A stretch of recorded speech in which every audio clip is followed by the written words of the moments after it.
What's up, everybody? This is the Excel dude coming at you again with GetPivotData. Today we're going to be talking about why you'd use this function, why it's great. If you have especially dashboards that are, let's say, using pivot tables to update your data in a way that is somewhat automated, and you really want to be able to reference that without having to maybe copy and paste, or if you want to do some more advanced charts, because pivot charts, while they're great, they don't have a lot of the same functionality as other charts. So right on in, go in here. This is an example of the first thing you'd have. Let's say a data table. So you make a pivot table right here, and you can have this update. So this is the function, GetPivotData. Say we want to reference this, all the Monday revenue.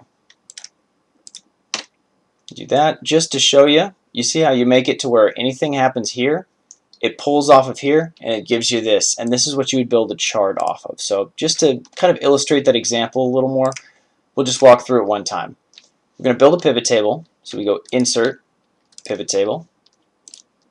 Same location, we'll put it right here just for the sake of being in front of us. And we want day, we want revenue, and that's all we're going to do right now. We'll format this as dollars, which we're just going to highlight and go Shift-Control-4, or you can do the Home tab, currency, accounting, anything like that. And let's say we need a chart off of this. So we're going to do this, day, revenue, and so on. We can either do equals sum and add all this stuff, sum if, all that good stuff. Or you can just go here, get pivot data. You see this function autofills? So what we do is we look at the pivot table, and we want to first pull the value section, which is revenue, and then I3, which is where the table starts, then the day, which would be our rows over here, and then what do we want? Monday, but that's because we pointed to Monday. So we enter that, and let's say we flash fill it down. It's the same thing. It's no good. So all you do is where it says Monday, double click that, delete, click right there, and then we flash fill again. Problem solved. We've got everything exactly how it should be. Let's make sure our total is the same. It is. And you can do this. Typically, if you want to make a chart off of this, is the best way to go about it, because this is going to flexibly update, and if you make a chart based off of this instead of a pivot table, you're going to be able to do a bunch more things. Like one example we'll look at is a scatter plot. You cannot do it on a pivot chart, but you can off of this. So depending on how you want to visualize your data and the presentation you need to provide, it's perfect. So let's say we also want to do a little more in-depth example. We will go with the same thing here, but let's add a shift. So let's say this is, I don't know, the first job was at a smoothie shop. So we will call it a, let's see, yeah, we'll just say a smoothie shop revenue. So we've got this, shifts, okay. So we'll go 1 and 2, yep, all right. We can go, let's say we just want the shift 1 data. Then we'll go equals get pivot data. In our data field, well, first we'll just click, let's say, here. We'll hit enter. It's not going to show. So what we'll do is this, actually. We will add a shift to here. We want to find shift 1 equals get pivot data. We'll click that. Okay. Now we have to add those other criteria in. And typically the syntax is values, then I like to go rows and then columns. But what you're going to do is values, it's revenue. So we see we have revenue right here. That's value, revenue. Then we'll go day, which is a row, and then column. So we will go equals get pivot data. We'll click there. And revenue, again in that value section. Then day was in the rows, so values, rows, when we had the field up for the pivot tables, and then the columns. So all we're going to do is instead of day, we're going to click that, delete it, and we're going to make that dynamic. And then we're going to go with, actually we're going to do this, get pivot data, yes.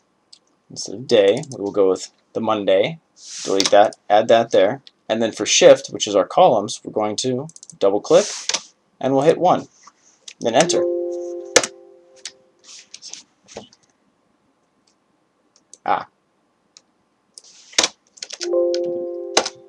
Yes. So we do that. Flash fill it right on down. We can do a sum. Change the formatting. And there we go.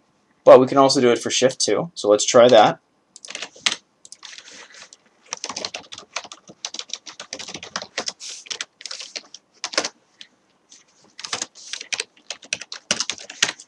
So we'll go here equals GetPivotData. We're going to click right in there. And we want it to be Monday. We make that flexible right there. And then shift for 2. Again, we're going to make it flexible right there. And of course, we'll just delete that. Delete that. Enter. And there we are. So we'll check the total again.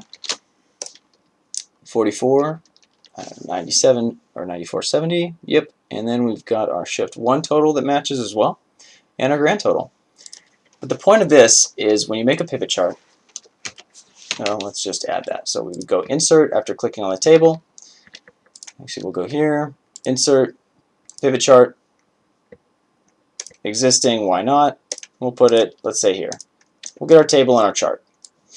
So we will go day, revenue, and shift. Why not?